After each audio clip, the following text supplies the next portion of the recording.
Baik, bismillahirrahmanirrahim. Assalamualaikum warahmatullahi wabarakatuh. Perkenalkan, nama saya Logi Almatin, kelas B6 dengan NIM 23811 Di sini saya akan menjelaskan tentang pengertian ilmu fikih dan perkembangannya untuk memenuhi tugas mata kuliah Metode Studi Islam yang didosen oleh Bapak Ansarullah SAG MAG. Pengertian ilmu fikih pengertian ilmu fikih terbagi menjadi dua. Pertama, pengertian ilmu fikih menurut bahasa dan pengertian ilmu fikih menurut istilah.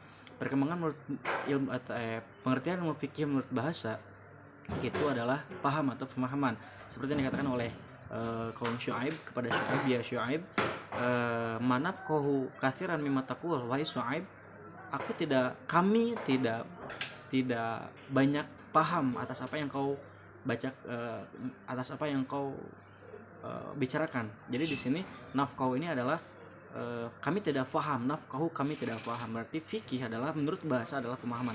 Kemudian fikih menurut istilah terbagi menjadi dua, yaitu fikih menurut istilah umum dan kemudian fikih menurut istilah khusus. Untuk fikih menurut istilah umum yaitu adalah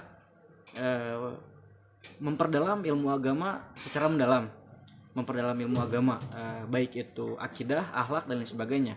Kemudian salah satu contoh penerapan ilmu fikih yang ada di bidang akidah yaitu adalah buku yang dikarang oleh Imam Abu Hanifah, yaitu Fiqhul Akbar.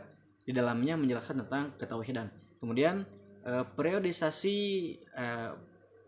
untuk yang khusus, pengertian ilmu fikih secara khusus yaitu adalah memperdalam ilmu agama yang khusus dalam bidang ahkam asyariyah, seperti fiqhul ibadah, fiqhul muamalah, dan fiqhul jinayat. Kemudian kedua, perkembangan ilmu fikih. Perkembangan ilmu fikih terbagi menjadi beberapa periode. Ada periode Rasulullah, periode sahabat, periode tadwin, dan periode taklid. Untuk periode Rasulullah itu adalah awal mula perkembangan ilmu fikih. Semua asal mula perkembangan ilmu fikih yaitu ada pada masa Rasulullah. Semua tindak tanduk Rasulullah semuanya atas bimbingan wahyu.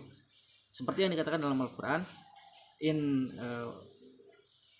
wa ma huwa illa wahyu yuha wa ma yantiqu anil hawa wa in huwa illa wahyu yuha. Jadi semua tindakan Rasulullah itu semata-mata dari bimbingan Allah Subhanahu wa taala. Kemudian semua referensi atau asas hukum pada zaman ini adalah Al-Quran dan Sunnah.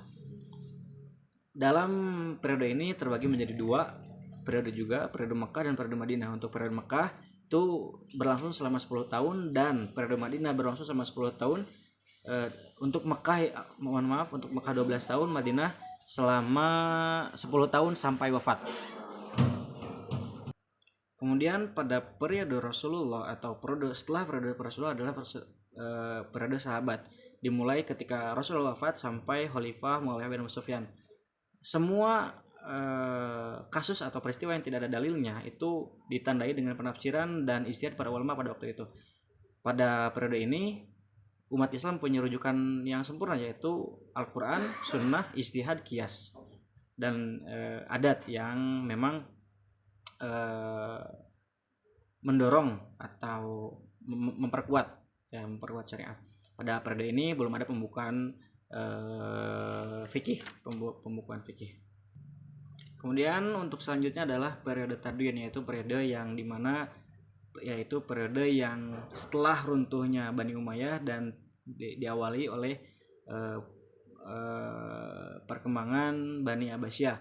Di sini disebut dengan periode emas karena perkembangan Islam pada waktu itu keilmuannya sangat berkembang pesat, bahkan sampai pengaruhnya itu sampai sekarang masih terasa. Kemudian di sana banyak melahirkan ulama-ulama yang masyhur seperti Imam Hambal, Imam Syafi'i, Imam Maliki, dan Imam Abu Hanifah, mungkin seperti itu. Kemudian periode taklid itu adalah periode yang memang pada waktu itu, kenapa disebut taklid, karena ulama pada waktu itu memang terbatas keilmuannya dan mereka beranggapan bahwa tidak ada yang lebih cerdas dari mungkin kasarnya seperti itu, tidak ada yang lebih cerdas dari imam-imam mazhab mereka seperti imam mazhab Syafi'i, mazhab Hambali, Imam Maliki, dan lain sebagainya. Jadi mereka merasakan apa istilahnya, pada zaman ini mereka seperti ikut-ikutan, mengikuti imam-imam mazhab, dan pemikiran-pemikiran untuk berijtihad pada waktu itu tidak ada ya. Jadi pada zaman ini kenapa disebut taklid, karena mereka beranggapan bahwa mereka kecerdasan mereka lebih rendah daripada orang-orang di atasnya seperti Imam Syafi'i, Maliki dan lain sebagainya. Mungkin seperti itu. Dan pada zaman ini mungkin banyak pembukuan tentang fikih, pembukuan tentang ilmu fikih. Salah satunya adalah mungkin bisa dicontohkan pada pembukuan ilmu fikih mazhab Syafi'i, mazhab Maliki dan sebagainya. Mungkin seperti itu, kurang lebihnya mohon dimaafkan. Sekian dari saya. Wassalamualaikum warahmatullahi wabarakatuh.